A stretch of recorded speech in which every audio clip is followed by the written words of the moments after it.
மாப்பிள, அந்த பிரகாஷ்ட பேசின மாதிரி அந்த இடத்த நாம 20 லட்சம் ரூபாய்க்கு வாங்க போறது இல்ல.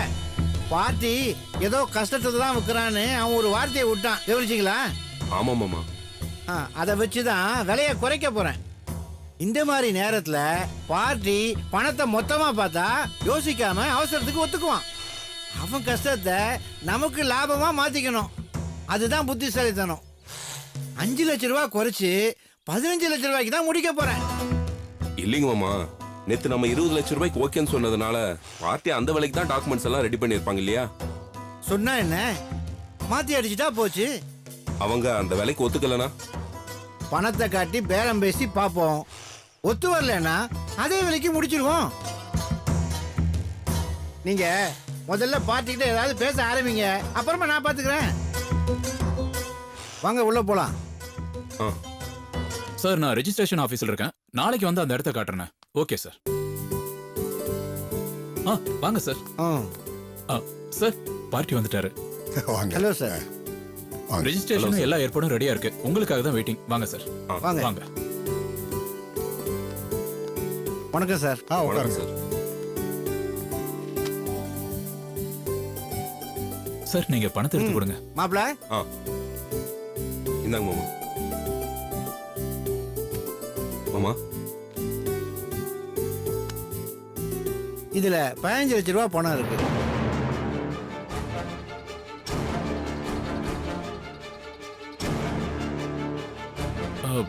சார், 20 லட்சம் தானே சார் நான் சொன்னது? இங்க பாருங்க, நாங்க அந்த ஏரியாவை பத்தி விசாரிச்சோம். அந்த ஏரியால 15 லட்சம் ரூபாய் வரையும் தான் போதும். இன்னைக்கு உங்களுக்கு ரெஜிஸ்டர் பண்றதா வாக்கு கொடுத்துட்டோம் தான் வந்தோம். 15 லட்சம் ரூபாய் பணம் ரெடியா இருக்கு. உங்களுக்கு விருப்பம் இல்லைன்னா சொல்லுங்க, நாங்க பணம் எடுத்துட்டு போயிடுறோம். சார், என்ன சார் நீங்க டாக்குமெண்ட் எல்லாம் ரெடி பண்ணதுக்கு அப்புறம் திடீர்னு இப்படி விலை குறைச்சா எப்படி சார் இதெல்லாம்? நாங்க விசாரிச்சுட்டு தான் தம்பி வந்திருக்கோம். மாப்பிள்ள சொல்ற மாதிரி 15 லட்சம் ரூபாய்க்கு முடிக்கிறதா இருந்தா முடிங்க, இல்லைன்னா அந்த இடமே எங்களுக்கு வேண்டாம். மாமா வாங்க, நம்ம வெளியே வெயிட் பண்ணுவோம். அவங்க யோசிச்சு சொல்லட்டும். சார், பார்க்க பெரிய மனுஷன் மாதிரி இருக்கீங்க. வார்த்தையில ஒரு சுத்தம் வேண்டாமா? வார்த்தை சுத்தத்தை பார்த்து எங்களுக்கு 5 லட்சம் ரூபாய் நஷ்டப்பட சொல்றீங்களா? மாப்பிள்ள, அதிக விலைக்கு வித்து கொடுத்தா தம்பிக்கு கமிஷன் அதிகமா கிடைக்கும்னு பாக்குறாரு போல இருக்கு. அதுக்காக நாங்க நஷ்டப்பட முடியுமா?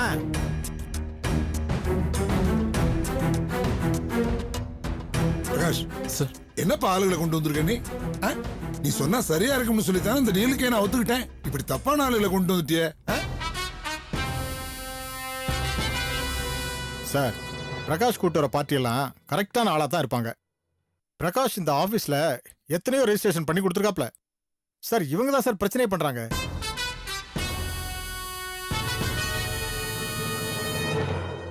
ஏன் சார், பேசுற மாதிரி 20 லட்சம் ரூபாய் கொடுத்துட்டு ரெஜிஸ்ட்ரேஷன் முடிச்சிட்டு போங்க. ஒரு ப்ராப்பர்ட்டி வாங்குறீங்க, சந்தோஷமா வாங்குங்க சார். சார், அதுக்காக 15 லட்சம் ரூபாய் விலை உள்ள இடத்த 20 லட்சம் ரூபாய் கொடுத்து வாங்கணுமா? சார், சும்மா வாய்க்கு வந்ததெல்லாம் பேசாதீங்க சார். அதே ஏரியாவுல ஒரு கிரவுண்ட் 25 லட்சம் ரூபாய்க்கு நான் வேற பார்ட்டிக்கு முடிச்சு கொடுத்துருக்கேன். நீங்க தான் அப்போ ஒரு பேச்சு இப்போ ஒரு பேச்சா பேசுறீங்க. சரியான ஃப்ராடா இருப்பீங்க. யாரை பார்த்து ஃப்ராடுங்கற? கமிஷனுக்காக கண்ட இடத்துல வாய் வைக்க எங்களை பார்த்தா ஃப்ராடுங்க. என்ன சொன்ன?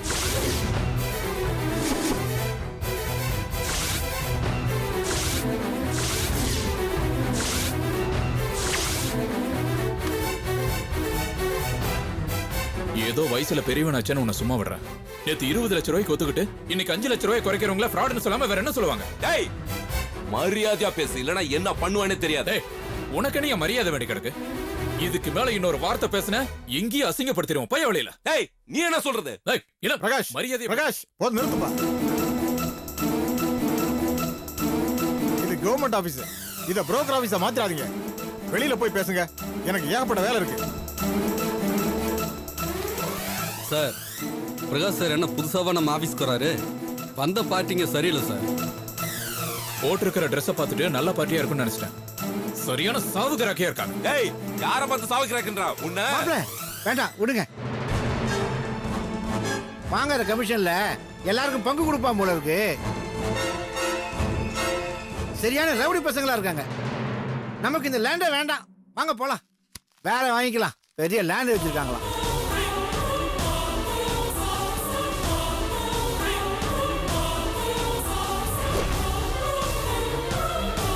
என்ன அடிக்க கை தூக்குற, உன்னை என்ன பண்றேன்னு பாரு.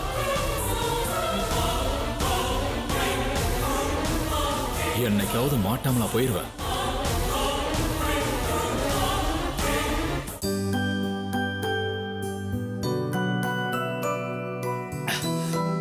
ஐயா ஏதாவது ஃபோன் பண்ணாரா? ஐயா ரெஜிஸ்டர் ஆபீஸ் வரையும் போயிருக்காரு. நீங்க வந்தா உட்கார வைக்க சொன்னாரு. அவ்வளவுதான் எனக்கு தெரியும். திருமல ரிஜிஸ்டர் ஆபீஸ் வேலை பாரு, அதுலயும் பண விஷயம் பாரு, கொஞ்சம் முன்ன பின்ன ஆகத்தான் செய்யும். ஆனா மாரிமுத்து கண்டிப்பா பணத்தோட வந்துருவான். இன்னையோட உன் கஷ்டம் தீர்ந்தது. சோமு, எப்படியோ என் கஷ்ட நேரத்துல எல்லாம் நீ கை கொடுத்துக்கிட்டே இருக்கடா. என்னடா சொல்ற? யாருக்காகடா செய்யறோம்? நம்ம அபிராமிடா. அபிராமி எப்படி உனக்கு பொண்ணோ அது மாதிரி எனக்கும் பொண்ணு மாதிரி தானே. சோமு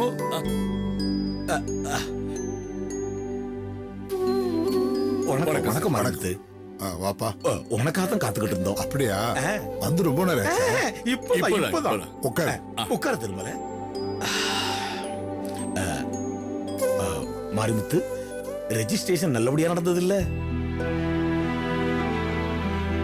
ஏன்னா நீ பணம் கொடுத்த பிறகுதான் திருமல வீட்டுல கூட்டு போய் நகைகளை எல்லாம் வாங்கணும். என்ன மாரிமுத்து, நான் கேட்டுக்கிட்டே இருக்கேன், பதிலே சொல்ல மாட்டேங்கிறியே. ரெஜிஸ்ட்ரேஷன் நடக்கல சோமு.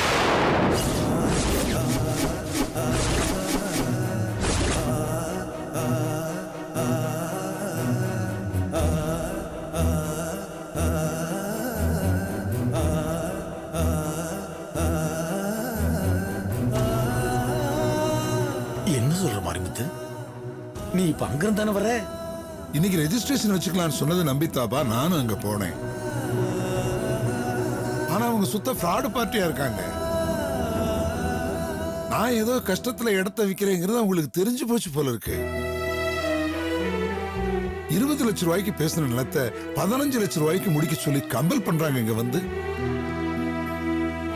பணத்தை மொத்தமா பார்த்தா மயங்கி கையெழுத்து போட்டுவே நினைச்சிருப்பாங்க போல இருக்கு. பிரகாஷ்ங்கிறவர் தான் இந்த விஷயத்தை டீல் பண்ணாரு. அங்கேயே பிரகாஷுக்கும் பார்ட்டிக்கும் கைகலப்பு ஏற்படுற நிலைமை ஆகி போயிடுச்சு. நிலத்தை வாங்க வந்தவன் சுத்த பிசினாரியா இருப்பான் போல இருக்கு. அவனை பெத்தவங்க அவனுக்கு எப்படி மரியாதையா நடந்துக்கணும்னு சொல்லி கொடுக்கல போல இருக்கு. உங்கடா நீங்களும் உங்க பணமும் சொல்லிட்டு தூக்கி எரிஞ்சிட்டு வந்துட்டேன்.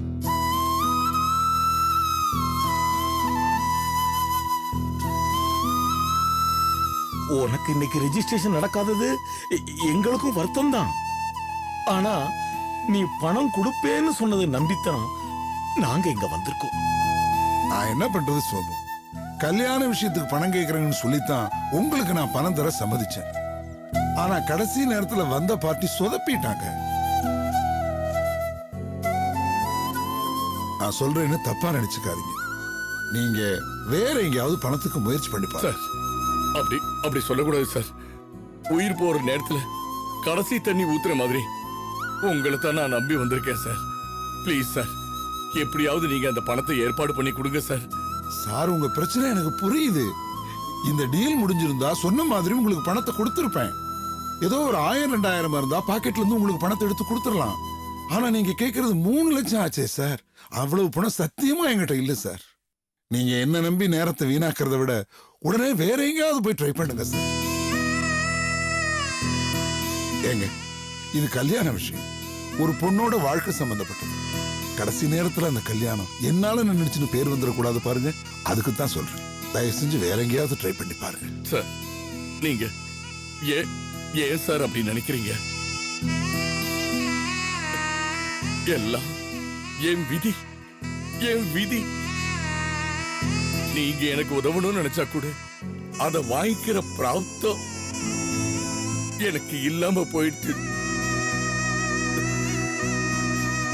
இப்போ என் பொண்ணோட கல்யாணம் என் கைய விட்டு போயிடுச்சு.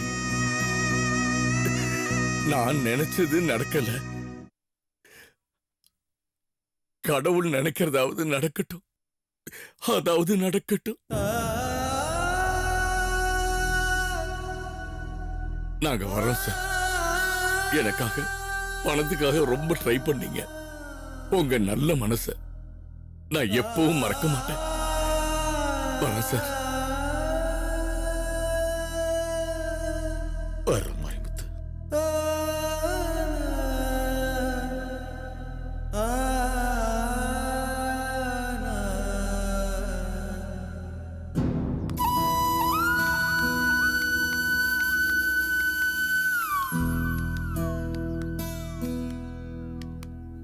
திருமலை,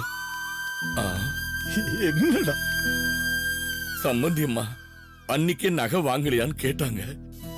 அஷ்டமி நவமின்னு ஏதோ சொல்லி நான் 2 நாள் சமாளிச்சிட்டேன். இன்னைக்கு மறுபடியும் அவங்க போன் பண்ணி கேட்டா நான் என்ன பதில் சொல்லுவேன்டா?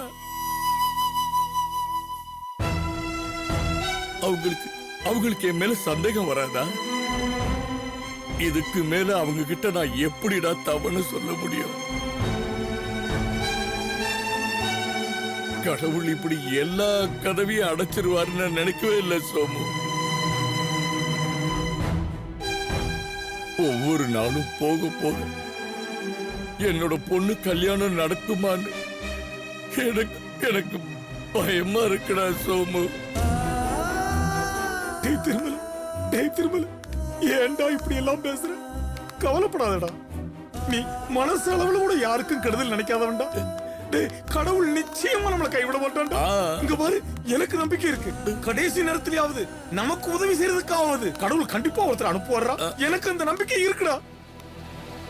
உனக்கு அந்த நம்பிக்கை இருக்குல்ல, எனக்கு திருமல, நீ போட திருமல, போட. நான் பஸ் ஏறி வீட்டுக்கு போறேன். போட திருமல், போட சோமு, போப்பா போ.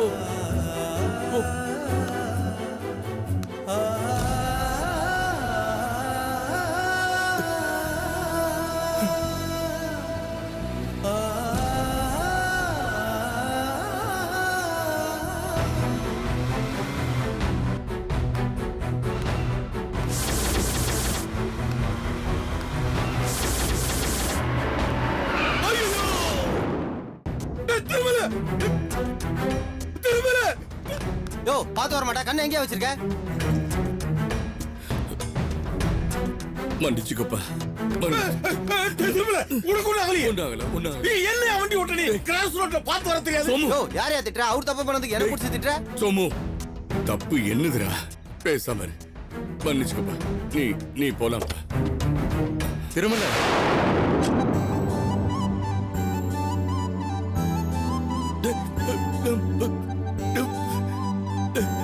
ஹலோ, வாங்க திருமல. வந்துட்டேன் முதலாளி.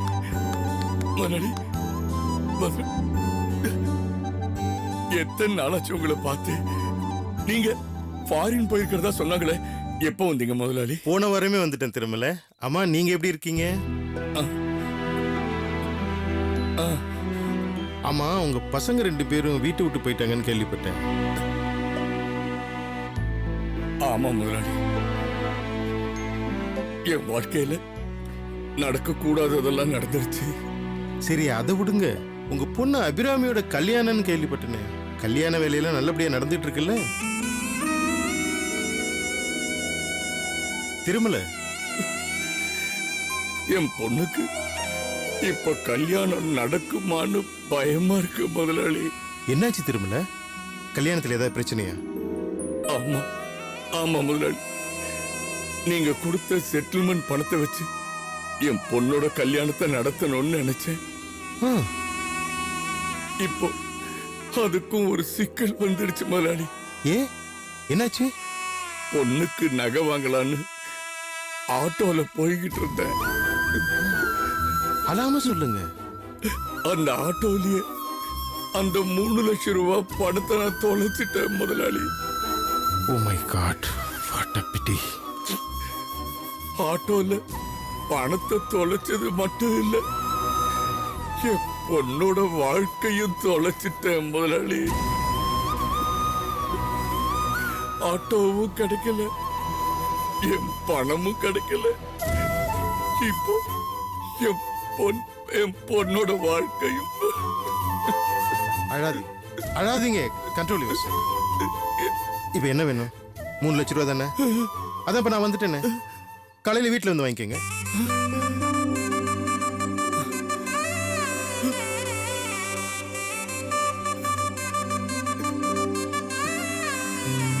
முதலாளி, நீங்க ஆமா திருமலை, டோன்ட் வரி.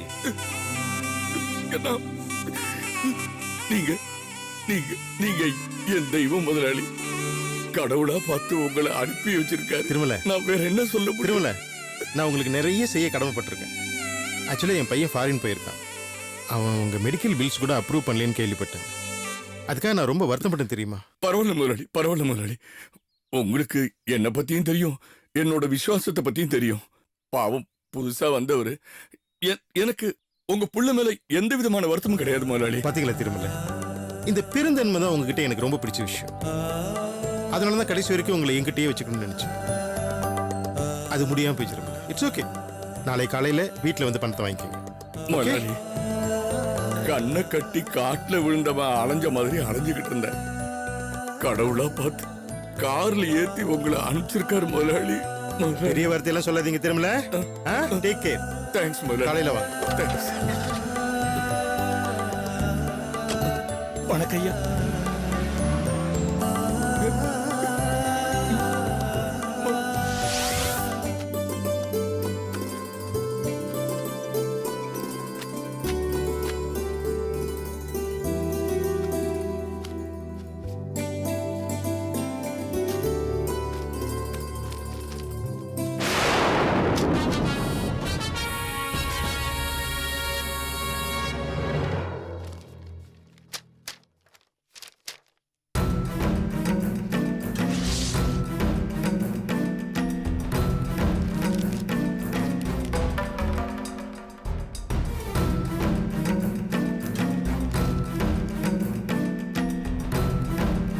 இது அப்பாவுக்கு டெய்லி நாம கொடுக்கிற மாத்திரை இல்லையே, வேற மாதிரி இருக்கு.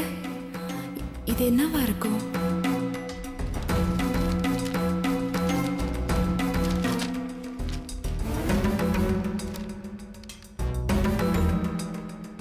போய் மெடிக்கல் ஷாப்ல விசாரிச்சு பார்ப்போம்.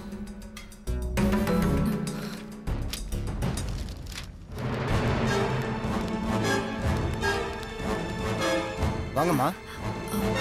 அண்ணா, இந்த பிரிஸ்கிரிப்ஷன்ல இருக்கிற மாத்திரையெல்லாம் எதுக்காக சாப்பிடுறது? எதுக்குமா கேக்குறீங்க? இல்ல, சும்மா தெரிஞ்சுக்கலான்னு தான். இந்த மாத்திரையெல்லாம் எங்க அப்பா தான் சாப்பிடுறாரு. இந்த 2 மாத்திரையை வழக்கமா சாப்பிடுவாரு. இந்த ஒரு மாத்திரை மட்டும் புதுசா இருக்கு, அதான் என்னன்னு தெரிஞ்சுக்கணும். அப்பாட்டியே கேட்க வேண்டியதானம்மா? அண்ணா ப்ளீஸ்ண்ணே, தயவு செஞ்சு சொல்லுங்கண்ணே.